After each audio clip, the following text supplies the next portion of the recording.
Hi and welcome to CLS. So this video is about chemistry and properties of monosaccharide. So let's get started. Structural aspects of monosaccharides. So the first one is stereoisomerism. Stereoisomerism is an important character of monosaccharides. Stereoisomers are the compounds that have the same structural formula but differ in their spatial configuration. Next property is asymmetric carbon. A carbon is said to be asymmetric when it is attached to 4 different atoms or groups. The number of asymmetric carbon atoms determine possible isomers of given compound, which is equal to 2n. For example, glucose has 4 asymmetric carbon atoms, thus has 16 isomers. Glyceraldehyde. Glyceraldehyde is the reference carbohydrate. It is a triose and is the simplest monosaccharide with one asymmetric carbon atom. It exists as 2 stereoisomers. D and L isomers. D and L isomers are mirror images of each other. The spatial orientation of H and OH groups on the carbon atom that is adjacent to the terminal primary alcohol carbon determines whether the sugar is D or L isomer. If the OH group is on the right side, the sugar is of D series, and if on the left side, it belongs to L series. For example, this figure shows D and L forms of glucose compared with that of D and L glyceraldehyde. Next, optical activity of sugars. Optical activity is a characteristic feature of compounds with asymmetric carbon atom. When a beam of polarized light is passed through a solution of an optical isomer, it will be rotated either to the left or to the right. The term dextrorotatory and levorotatory are used to compounds that respectively rotate the plane of polarized light to the right or to the left. An optical isomer may be designated as D plus, D minus, L plus and L minus based on the structural rotation with glyceraldehyde. Next is racemic mixture or DL mixture.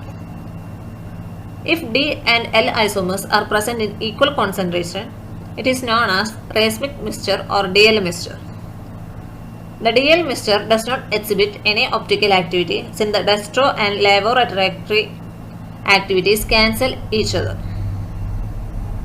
It is to be noted that in medical practice, dextrose is not used for glucose in solution due to dextrorotatory nature of glucose. Epimers. If two monosaccharides differ from each other in their configuration around a single specific carbon atom other than anomeric carbon atom, then it is known as epimers. For example, glucose and galactose are epimers with regard to carbon 4, that is C4 epimers, and they differ in arrangement of OH group at C4. Epimerization. The interconversion of epimers is known as epimerization. A group of enzymes, namely epimerases, catalyze this reaction. For example, glucose to galactose and vice versa. Next is enantiomers.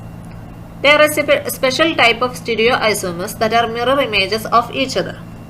The two members are designated as D and L sugars. It is to be noted that majority of sugars in higher animals, including man, are of D type. Diastereomers. The stereoisomers that are not mirror images of one another. Next is mutorotation. Change in the optical rotation because of the change in the equilibrium between two anomers when corresponding stereocenters interconvert is known as mutorotation. Cyclic sugars show mutorotation as alpha and beta anomeric forms interconvert. Next is reaction of monosaccharides. First one is tautomerization or enolization. The process of shifting a hydrogen atom from one carbon atom to another to produce enadiols. Sugars possessing anomeric carbon atom undergo tautomerization in alkaline solutions. Next is the reducing properties. The sugars are classified as reducing or non-reducing. The reducing property is attributed to the free aldehyde or keto group of anomeric carbon. The enadiols forms or sugars reduce cupric ions of copper sulfate to cuprous ions, which form a yellow precipitate of cuprous hydroxide or red precipitate of cuprous oxide. The following figure shows the whole reaction. Next is oxidation. Depending on the oxidizing agent used, the terminal aldehyde or keto or the terminal alcohol or both the groups may be oxidized. For instance, consider glucose. Oxidation of aldehyde group results in the formation of gluconic acid, that is CHO to COOH. And the second one is oxidation of terminal alcohol group, that is CH2OH to COOH, leads to the production of glucuronic acid. Reduction. When treated with reducing agents such as sodium amalgam, the aldehyde or keto group of monosaccharide is reduced to corresponding alcohol. The important monosaccharides and their reducing corresponding alcohols are given below.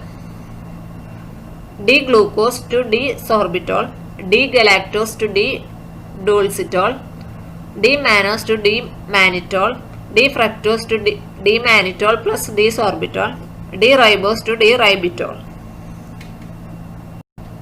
Dehydration. When treated with concentrated sulfuric acid, monosaccharides undergo dehydration with an elimination of 3 water molecules. Next property is ozone formation. Phenylhydrazine in acetic acid, when boiled with reducing sugars, forms ozones. Next property is formation of esters. The alcoholic groups of monosaccharides may be esterified by non-enzymatic or enzymatic reactions. Esterification of carbohydrate with phosphoric acid is a common reaction in metabolism. Next one is glycoside bond formation. Glycosides are formed when the hemiacetal or hemiketal hydroxyl group of anomeric carbon of a carbohydrate acts with a hydroxyl group of another carbohydrate or a non-carbohydrate. The bond so formed is known as glycosidic bond, and the non-carbohydrate moiety when present is referred to as a aglycol. The monosaccharides are held together by glycosidic bonds to result in di, oligo or polysaccharides. Hope you guys find this video helpful. Thank you.